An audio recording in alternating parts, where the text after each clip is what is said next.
German. Perfect. That's perfect German. Do you speak any German?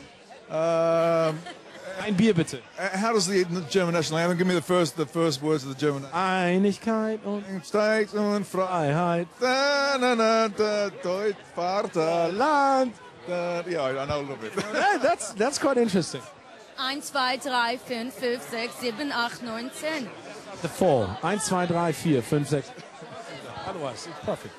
Let's not talk about German language because it's quite a difficult language. Let's talk about your character because it's so impressive and amazing.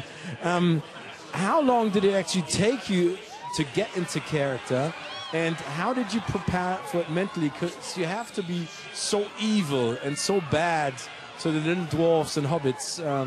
It was quite scary. You know what? I don't think when you're actually inside a character like that you can believe that you're evil or believe that you're stuff like that. You just have to find a very strong determination to understand what it is that you're trying to achieve and a basis upon which to sort of to build that. You know, one of the toughest things about doing motion capture is that you don't perform with the other actors. So you were in the motion capture suit the whole time, basically? Motion capture suit. So you don't have costume, you don't have the other characters, and you don't have the environment.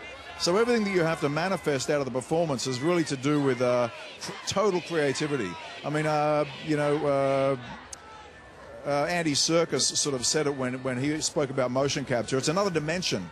And I think, you know, once filming, with motion capture, increases in popularity, which it is now, you'll see some incredible performances coming out of actors because you have to create stuff that just isn't real. It's not there. And that is another dimension. Yeah, I mean, making Azog was like having to play Arnold Schwarzenegger.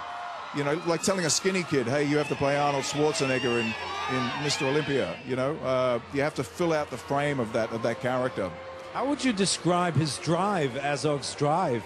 I mean, what is his purpose? I mean, does he want to annihilate all elves and humans and dwarves and hobbits? I mean, is that his sole purpose? Well, I think I think you've got symbolism here, which is based upon good and evil. You know, so even though I don't like to sort of like think that I went ahead making Azog like I'm Azog, you know, at the same time you have to use things like rage and might and power and squashing the enemy in ways that would be, I guess, considered not with sympathy. So. You know, I sort of extracted a few things that were sort of used by Darth Vader in Star Wars.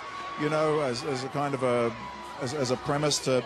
I watched Jaws and Star Wars the night before I started filming Azog, and so I based him. I wanted a really great voice, and then I realized that the shark Jaws. You never saw it. So anytime that I have Azog on screen, I always try to turn him away from character a bit. You know, with the cameras there, I sort of have his head down, and I wait till the last minute to sort of come up and to make him more scary and basically like a snake, like a dark person. I started really hassling Peter Jackson to allow me to use my wag a lot.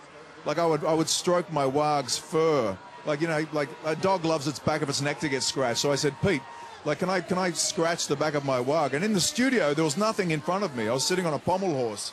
And so I had to go, where's its head? And I had to make these things up. You know, I knew that my arm was going to get cut off, but it wasn't cut off in the actual filming. So I knew I had a hook there. So I said to Peter, can I use the hook that's going to be here to scratch the back of my wag's neck and deliver these lines to my wag? What did he say? He went, give it a go. I mean, it worked out. I mean, really, Peter gave me a lot of room to move, which, I mean, you know, he's such a creative himself that I was amazed at how much space he gave me to create Azog. But at the end of the day, when you're sort of sitting in a studio and there's none of that environment around, you've really got to dig deep to find the performance. And what about the battle sequences, though? I mean, if you don't have anyone to act with or fight with, how did you do it? You know what? I just had the skill set that I'd bought from Spartacus. And a couple of the stunt guys that were working on The Hobbit were also on Spartacus.